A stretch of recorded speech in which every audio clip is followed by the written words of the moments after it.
ETV YouTube ఛానల్స్లో మీ వ్యాపార ప్రకటనల కోసం ఈ నంబర్కి కాల్ చేయండి.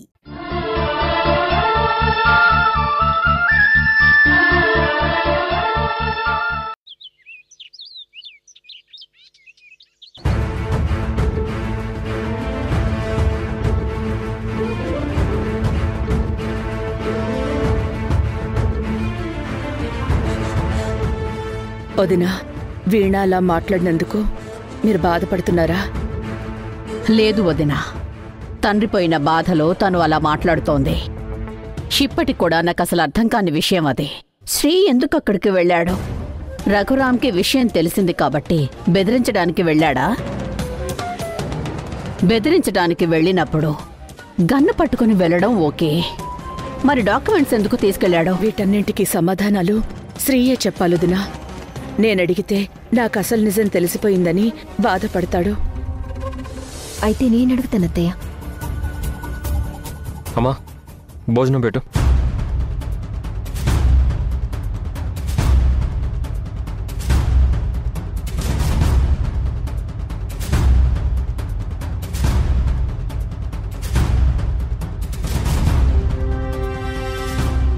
శ్రీ, నిన్నొకటి అడగొచ్చా? వద్దంటే మాత్రం మాంతావా ఏంటి? అడుగు. అసలు నువ్వు రఘురామ్ని కలవటానికి ఎందుకు వెళ్ళావు? అదా, అది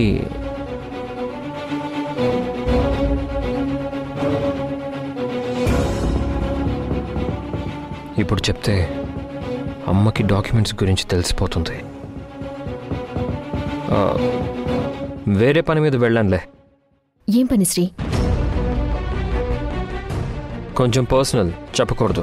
ఇలాంటి చోట పర్సనల్స్ ఏంటి? రేపు పోలీస్ స్టేషన్లో అడుగుతారు, కోర్టులో అడుగుతారు, చెప్పవా? అప్పుడు ఎలాగో చెప్పాల్సిందే కదా, ఇప్పుడు చెప్పడానికేంటి?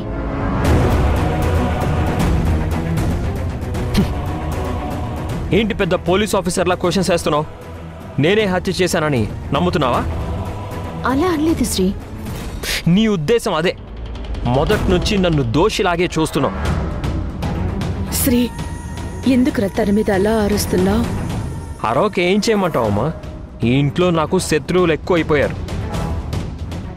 ఈవిడ గారు నేనే మర్డర్ చేసినట్టు మాట్లాడుతుంది. నీకక్కడికి వెళ్లాల్సిన అవసరం లేదు, అతన్ని కలవాల్సిన అవసరం అంతకంటే లేదు. కానీ ఎందుకు వెళ్ళావన్నా క్యూరియాసిటీతో అడిగానంతే. షటప్ వేదా. నీకంత అనుమానంగా ఉంటే వెళ్ళి పోలీసుల్ని కలు. నా భర్త ఈ హత్య చేశాడని చెప్పు. నీ లాజిక్లన్నీ వాళ్ళకి చెప్పి నన్ను పర్మనెంట్గా జైల్లో పెట్టించే. అదేంటి శ్రీ అలా మాట్లాడతావు? తనేదో క్యూరియాసిటీతో అడిగింది. అది క్యూరియాసిటీ కాదండి, నువ్వే నేరం చేశావని నన్ను వెక్కిరిస్తుంది. శ్రీ, వేద సంగతి నీకు తెలీదా? తనెప్పుడైనా అలా ప్రవర్తించిందా? ఒకళ్ళని హేళన చేయడం గాని వెక్కిరించడం గాని కల్లో కూడా చేయదురా. మరెందుకు ఇన్నిసార్లు అడుగుతుంది? నన్ను దోషిని చేసి ఎందుకు మాట్లాడుతుంది? స్పాట్లో ఉన్నంత మాత్రాన నేనే నేరం చేసినట్టా?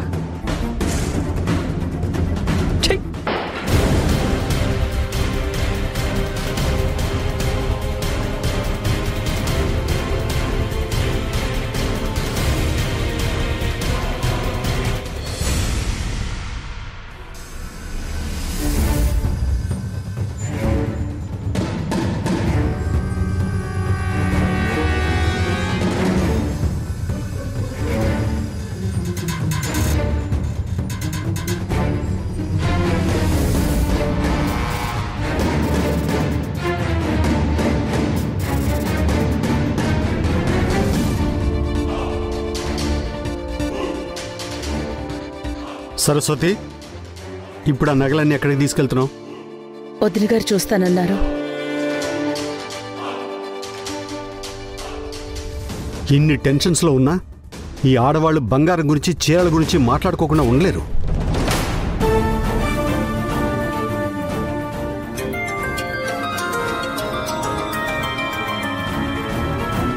హలో లోకి, శంకర్ పేమెంట్ అడుగుతున్నాడు రా.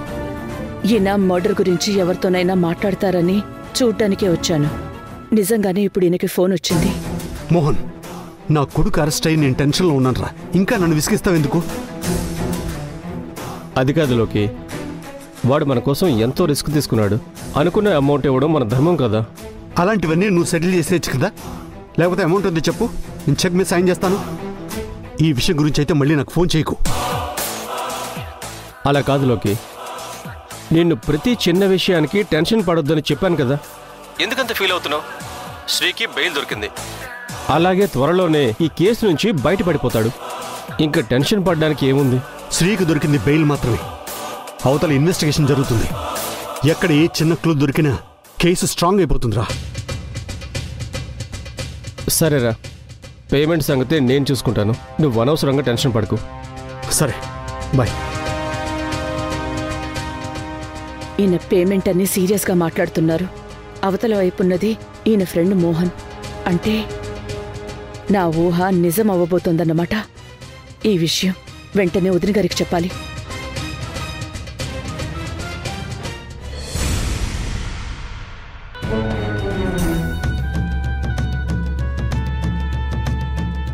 ఏంటి పెద్ద పోలీస్ ఆఫీసర్లా క్వశ్చన్స్ వేస్తున్నావు? నేనే హత్య చేశానని నమ్ముతున్నావా?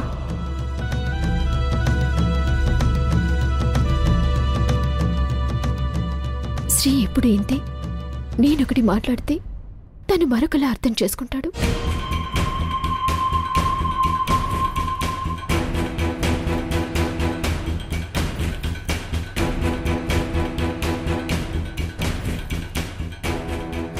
వేదా, శ్రీ సంగతి తెలిసిందే కదా. తనది చిన్నపిల్లాడి మనస్తత్వం. ప్రతి చిన్న విషయానికి ఇరిటేట్ అవుతాడు. ఇప్పుడు నేనేమన్నాను మామ్? మర్డర్కి సంబంధించిన వివరాలు అడిగాను, అంతే కదా. అది కూడా ఏదో ఒక రకంగా తనని బయటికి తీసుకురావాలని అడిగాను. దానికి నా మీద చిరాకు పడిపోయాడు. వేదా, వివాహ బంధంలో ఇటువంటివన్నీ మామూలే. నువ్వు శ్రీ చిరాకు పడ్డాడని అనుకుంటున్నావు. ఒక్కసారి నువ్వు తన వైపు నుంచి ఆలోచించు. తనొక బిజినెస్ మ్యాన్. తనని సడన్ గా అరెస్ట్ చేశారు. మీడియాలో, సోషల్ మీడియాలో ఎక్కడ చూసినా తన గురించి ఇష్టం వచ్చినట్టు చెప్తున్నారు. తనెంత ఫ్రస్ట్రేషన్లో ఉంటాడో. ఆ టైంలో నువ్విలా అడిగావు కాబట్టి తను బర్స్ట్ అయ్యాడు. అది కాదు మామ్, తప్పంతా తనదే. ఎవరో ముక్కు మొహం తెలియనివాడు ఫోన్ చేస్తే వెళ్ళడమేంటి? అది కూడా గన్ తీసుకుని వెళ్ళడమేంటి? అదడిగినందుకు నా మీద వైరవుతున్నాడు. వేదా, ఇక్కడే కాదు, ప్రపంచంలో ఎక్కడైనా ఇదే పరిస్థితి. ఆఫీస్లో బాస్ తిట్టినా, బయటెక్కడో ఏదైనా అవమానాల పాలైనా మగవాళ్ళొచ్చి భార్యనే తిడతారు. ఆ కోపం పోవడానికి వాళ్లకున్న ఒకే ఒక వెంటిలేషన్ వైఫ్. మా కాలంలో ఆడవాళ్లు అవన్నీ భరిస్తూ వచ్చారు. నిన్ను భరించమని నేను చెప్పట్లేదు. నువ్వు ఏ నిర్ణయం తీసుకున్నా నేను అంగీకరిస్తాను. మామ్, నేను శ్రీతో గొడవ పెట్టుకోవాలని ఎప్పుడూ అనుకోలేదు. తను నాతో గొడవలు పడ్డప్పుడు కూడా నేను విడిపోదామనుకోలేదు. తను ప్రేమించినప్పుడు ఎంత గాఢంగా ప్రేమిస్తాడో, ద్వేషించినప్పుడు అంతే తీవ్రంగా ద్వేషిస్తాడు. ప్రస్తుతం ఉన్న పరిస్థితుల వల్ల నా మీద తనకున్న ప్రేమ కూడా ద్వేషంలా మారేలా ఉంది. అదే నా భయం. శ్రీ అంత మూర్ఖుడు కాదు వేదా. నువ్వు ఏ పొరపాటు చెయ్యలేదని తనకు తెలుసు. కాకపోతే నువ్వు కూడా మీ అత్తగారితో పాటు ఆ కార్తిక్ వైపు ఉండడం తనకు కోపం తెప్పిస్తోంది. నన్నేం చేయమంటావు? శ్రీ ఈ ఒక్క విషయంలోనే పట్టుపట్టుకుని కూర్చున్నాడు. ఎంత నచ్చ చెప్పినా కార్తిక్ని క్షమించను అంటున్నాడు. నిజానికి ఇదంతా రిషి వల్లే మొదలైంది. రిషి తప్పులు చేస్తున్నాడని శ్రీకి తెలుసు. కానీ తమ్ముడు అన్న అభిమానంతో శ్రీ రిషిని సమర్థిస్తున్నాడు. అంతే వేదా, దాన్నే ఈగో అంటారు. తప్పు మనదే అని తెలిసినా అవతల వాళ్లే తప్పు చేశారని చెప్పాలని చూస్తాం. అందులోనూ శ్రీ ఒక ప్రిన్స్ లాగా పెరిగాడు. సడన్ గా ఎవరో డ్రైవర్ తనకి అపోజిషన్ గా వచ్చాడనేసరికి తట్టుకోలేకపోతున్నాడు. ఎక్కడో ఏదో పొరపాటు జరిగింది వేదా. శ్రీ హత్యలు చేసేంత దుర్మార్గుడు కాదు. అది ఇంకెవరో చేశారు. శ్రీ అమాయకంగా వెళ్లి ఇరుక్కుపోయాడు. అది కాదు మో, ఏం జరిగిందో వివరంగా చెప్తే మనం కూడా ఏమైనా ఆలోచించగలం. కాని శ్రీ ఏమీ చెప్పడం లేదు. అన్నింటికీ కోప్పడుతున్నాడు. మనకి కాల్లో ముళ్ళు గుచ్చుకుంటే ముళ్ళు గుచ్చుకుంది అంటాం గాని నేను ముళ్ళు తొక్కాను అని అనం కదా. మనమిప్పుడు శ్రీ ఈగో దెబ్బతినకుండా తనని కాపాడుకోవాలి. ఎలా మామ్? ఏం జరిగిందో తెలీదు, ఎందుకు జరిగిందో తెలీదు, ఎవరు చేశారో కూడా తెలీదు. ఇప్పుడు మనం ఏం చేయగలం? ఏం చేయాలో నేను చూసుకుంటాను. నువ్వు శ్రీ దగ్గరకు వెళ్ళి కాంప్రమైజ్ అవ్వు. అదేం తప్పు కాదు. భార్యాభర్తల్లో ఒకరు ఫ్రస్ట్రేషన్లో ఉన్నప్పుడు రెండో వాళ్ళు తగ్గితే ఆ కాపురం హ్యాపీగా సాగుతుంది. ఓకే మామ్, నువ్వు చెప్పినట్టే చేస్తాను. ఇంకొక విషయం వేద, శ్రీతో నువ్వు బిజినెస్ గురించి ఏమీ మాట్లాడకు. కార్తిక్ టాపిక్ అస్సలు తీసుకురాకు. అది కాదు మామ్, తనకేమీ తెలీదు. చెప్పకపోతే ఎలా? తెలీదని నువ్వనుకుంటున్నావు, తనకే అంతా తెలుసని శ్రీ అనుకుంటున్నాడు. ప్రస్తుతం నువ్వేం చెప్పినా తను నిన్ను రాంగ్గానే అనుకుంటాడు. అందుకే నిన్నేమీ మాట్లాడొద్దు అంటున్నాను. నీకింకా సంసారం గురించి పూర్తి అవగాహన రాలేదు. తన తల్లి వేరే వాళ్ళని సమర్థిస్తే మగాడు ఒప్పుకుంటాడు, కాని తన భార్య వేరే వాళ్ళని సమర్థిస్తే అస్సలు ఒప్పుకోడు. అదొక సైకలాజికల్ ఇష్యూ. అందుకే నేను చెప్పిన మాట విను. ఏం చేయాలో నేను చేస్తాను, నువ్వు కల్పించుకోకు, సరేనా? Okay ma'am.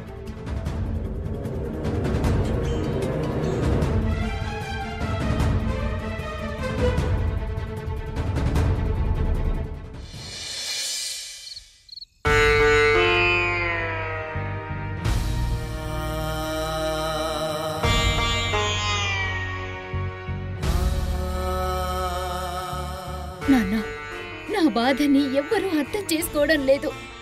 మా నాన్నని హత్య చేసినవాడు బెయిల్ మీద బయటకొచ్చేశాడు.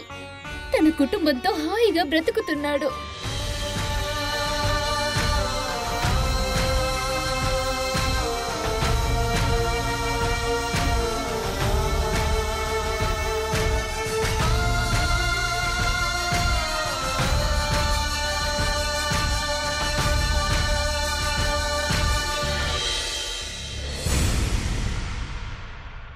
ఏ అత్తయ్య, ఇంకా చెప్పాల్సిన నీతులున్నాయా? లేకపోతే ఈసారి నువ్వు కొడదామనుకుంటున్నావా? నన్ను క్షమించు వీణా, ఇదంతా నా వల్లే జరిగింది. నువ్వేం చేసావత్తయ్యా? ఇదంతా నా కర్మ. లోకనాథ్ అనే వ్యక్తి అసలు నా జీవితంలో లేకుండా ఉండుంటే నీ బతుకులు ఎలా మారేవి కాదు. నేను అతన్ని ప్రేమించబట్టే ఆ వ్యక్తి నన్ను మోసం చేయగలిగాడు. దానివల్లే సాత్విక్ తండ్రి లేకుండా ఇన్ని రోజులు బాధపడ్డాడు. అతను నన్ను మోసం చేశాడన్న కోపంతోనే అన్నయ్య గొడవకి వెళ్ళాడు, జైలు పాలయ్యాడు. నువ్వు నా వల్లే అప్పుడు తల్లిని, ఇప్పుడు తండ్రిని కోల్పోయావు. అసలు నేను మీ ఇద్దరికి పెళ్లి చేద్దామని ఇక్కడికి రాకుండా ఉండాల్సింది. అలా రావడం వల్లే ఇన్ని అనర్థాలు జరిగాయి. ఆపత్తయ్య, ఎంతకాలం ఇలా ఎదుటి వాళ్ళు చేసిన తప్పుల్ని మన మీద వేసుకుని బ్రతికేస్తాం? కొట్టాల్సింది కరిచిన కుక్కని, దాని కాటుకు బలైన వాణ్ణి కాదు. పాపాలు చేసిన వాణ్ణి తప్పు పట్టకుండా బలైపోయిన వాడే ఇలా చెయ్యకూడదు అంటే అర్థమేంటి? అది కాదు వీణా, నిప్పు కాలుతుందని తెలిసినప్పుడు దాన్ని ముట్టుకోవడం ఎందుకు? నువ్వే ఆలోచించు. మనం వీళ్ళందరికీ దూరంగా నందవరంలో ఉన్నప్పుడు ఎంత ఆనందంగా ఉండేవాళ్ళం. కాని ఇక్కడికొచ్చాక ప్రతి క్షణం బాధపడుతూనే ఉన్నాం. మనం పడే కష్టాలన్నీ వాళ్ళ వల్లే అత్తయ్య.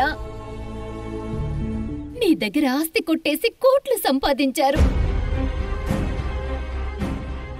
అప్పుడు మా అమ్మ చావుకి, ఇప్పుడు మా నాన్న చావుకి కారణమయ్యారు. వాళ్ళని అలా వదిలేయటం చాలా తప్పు. వీణా, నేను చెప్పేది విను. యుద్ధంలో ఓడిపోయినవాడు ఎంత నష్టపోతాడో, గెలిచినవాడు అంతే నష్టపోతాడు. అందుకని సర్దుకుపోయి బ్రతకాలంటావు. నీ పసుపు కుంకాల కోసం, నీ తాలిబొట్టు కోసం ఇంకా ఎన్ని త్యాగాలు చేయాలత్తయ్య? ఎప్పుడు నువ్వొక మాట అంటావు, చిన్నప్పుడు తప్పు చేశాను, దానికి ఇప్పటికీ శిక్ష అనుభవిస్తున్నాను అని. నిజానికి శిక్ష అనుభవిస్తున్నది నువ్వు కాదత్తయ్యా, నువ్వు చేసిన తప్పుకి నేను అనుభవిస్తున్నా.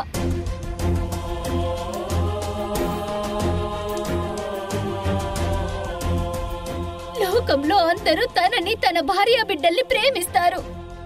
కానీ మా నాన్న తన చెల్లెలికి ఏదో అన్యాయం జరిగిందని దాన్ని అడ్డుకోవాలని ట్రై చేశాడు. దానికి బదులుగా తన భార్య ప్రాణాన్ని, తన ప్రాణాన్ని కూడా పోగొట్టుకున్నాడు. నన్ను అనాథం చేశాడు.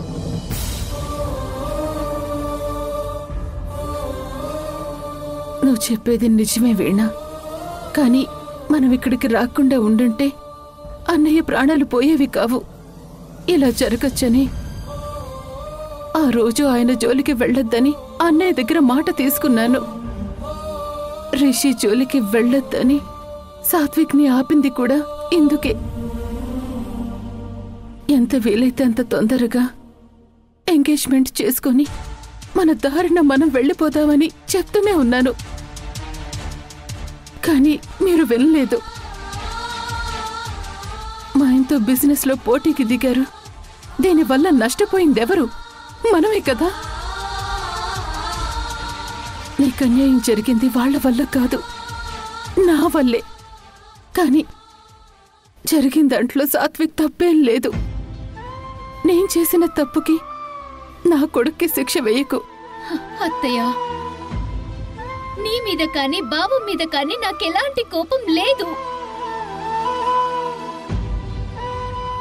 కానీ ఆ నీచుణ్ణి తలుచుకుంటే మాత్రం నా మనసు రగిలిపోతుంది. వాణ్ణి మాత్రం ఎట్టి పరిస్థితుల్లోనూ క్షమించను.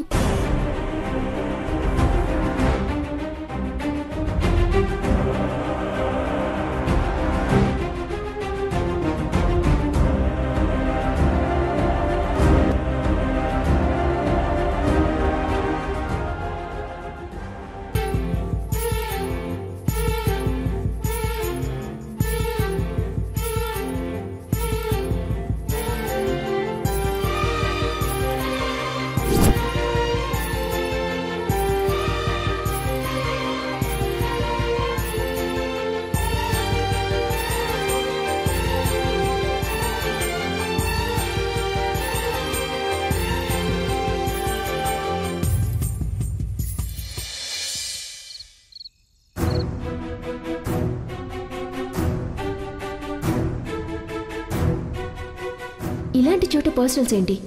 రేపు పోలీస్ స్టేషన్లో అడుగుతారు, కోర్టులో అడుగుతారు, చెప్పవా? అప్పుడు ఎలాగో చెప్పాల్సిందే కదా, ఇప్పుడు చెప్పడానికేంటి? పెద్ద పోలీస్ ఆఫీసర్లా ఎంక్వైరీ చేస్తుంది. అందులోనూ అమ్మ అత్తయ్య ఉండగా వాళ్ళ ముందే అడుగుతుంది. అసలు తన గురించి తనేమనుకుంటుంది?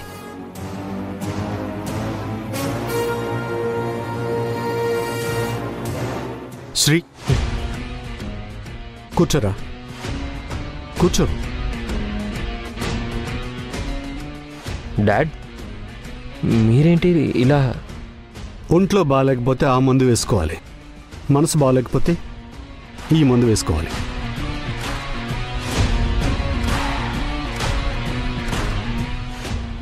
శ్రీ, ఇది కూడా మన బిజినెస్లో ఒక కల్చరేరా. ఒక పెగ్ తాగు, చిల్లో. తీసుకో.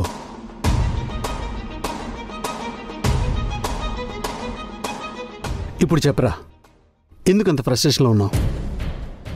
అది కాదు డాడ్, ప్రపంచం అంతా నన్ను నేరస్తుడన్నా నేను బాధపడలేదు. కానీ వేద కూడా నన్ను అనుమానిస్తుంది. రఘురామ్ ఉన్న చోటికి ఎందుకు వెళ్ళావని నన్ను గుచ్చి గుచ్చి అడుగుతుంది. చూడు శ్రీ, ఇంట్లో ఆడవాళ్ళందరూ మనకి ఆపోజిట్లో ఉన్నారు. వాళ్ళ దృష్టిలో మనం ఏదో కార్తీక్ అన్యాయం చేస్తున్నట్టు. చేస్తే మాత్రం వీళ్ళకెందుకు డాడ్? మనం వీళ్ళకేమైనా అన్యాయం చేశామా? అసలు ఒక డ్రైవర్ మనతో పోటీ పట్టడం ఏంటి డాడ్? వాడికి అంత ఫోర్స్ ఎక్కడి నుంచి వచ్చింది? మనల్ని ఛాలెంజ్ చేసి మన ముందే ధీమాగా తిరుగుతున్నాడు. ఇదంతా మీ అమ్మిచ్చిన లోకూరా. ఆ కార్తిక్ గడికి వాళ్ళ అమ్మకి ఎవరు అన్యాయం చేశారంట. అందుకని కోట్లు విలువ చేసే స్థలాన్నిచ్చి మీ అమ్మ వాళ్ళకి న్యాయం చేయాలనుకుంటుంది. పోతే పోనివ్వండి డాడ్, ఆస్తి పోతే మళ్ళీ సంపాదించుకోవచ్చు. కానీ ఆ డ్రైవర్ గాడిని మాతో ఈక్వల్ అంటుంది. అదే నేను అస్సలు భరించలేకపోతున్నాను. ఏంటి డాడ్ వాడి స్పెషాలిటీ? వాణ్ణి మాతో సమానంగా ట్రీట్ చేయడం ఏంటి? అసలు వాడెంత క్రూయలో తెలుసా? వేదని అల్లరి పెట్టమని రౌడీల్ని పెట్టి మళ్ళీ తనే వచ్చి రక్షించినట్టు కలరిచ్చాడు. అందువల్ల వేద కూడా మంచివాడైపోయాడు. వాడొక స్ట్రీట్ డాగ్ రా. వాడి తెలివితేటలు అలాగే ఉంటాయి. మనమే జాగ్రత్తగా ఉండాలి. నా ఉద్దేశంలో ఈ మర్డర్ కేసులో నిన్ను వాడే ఇరికించుంటాడు. నో డౌట్ డాడ్, ఇదంతా వాడే చేశాడు. ఫ్యామిలీ సీక్రెట్ అనగానే నేను వెనక ముందు చూసుకోకుండా అక్కడికి వెళ్ళిపోయాను. శ్రీ, ముందు ఈ కోపం నుంచి, ఫ్రస్ట్రేషన్ నుంచి బయటపడు. శత్రువుని కోపంతో ఎప్పుడు గెలవలేం, తెలివితేటలతోనే గెలవాలి. చిల్లవు, మనసు కుదుట పడుతుంది. సరే, నా ముందు తాడు నీకు ఇబ్బందిగా అనిపిస్తే నేను వెళ్ళిపోతాను. ఓకేనా?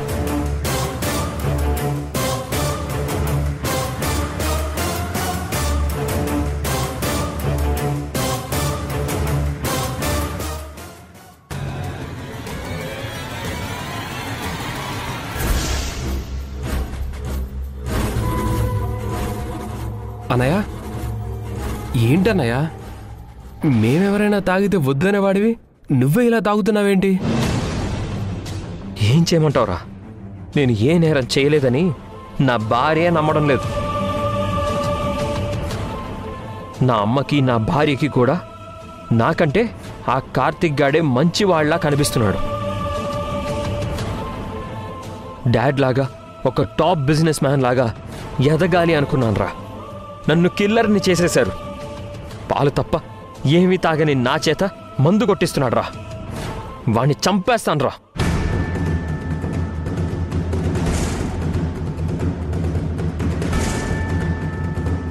మీ మావయ్యని నువ్వే చంపేసి ఆ నేరం నా మీద వేశావు. షటప్ శ్రీ. హాస్పిటల్లో మా మావయ్య చివరి క్షణాల్లో శ్రీ అని నీ పేరే చెప్పాడు. ఆయన ఎందుకు అలా చెప్పాడో నాకు తెలీదు. ఊసలు లెక్క పెట్టడానికి రెడీగా ఉండు.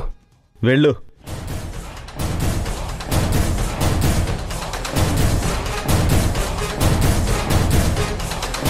ఈటీవీ విన్ యాప్ రోజుకి కేవలం రూపాయి మాత్రమే. ఇప్పుడే ఈటీవీ విన్ యాప్ డౌన్లోడ్ చేసి సబ్స్క్రైబ్ చేయండి.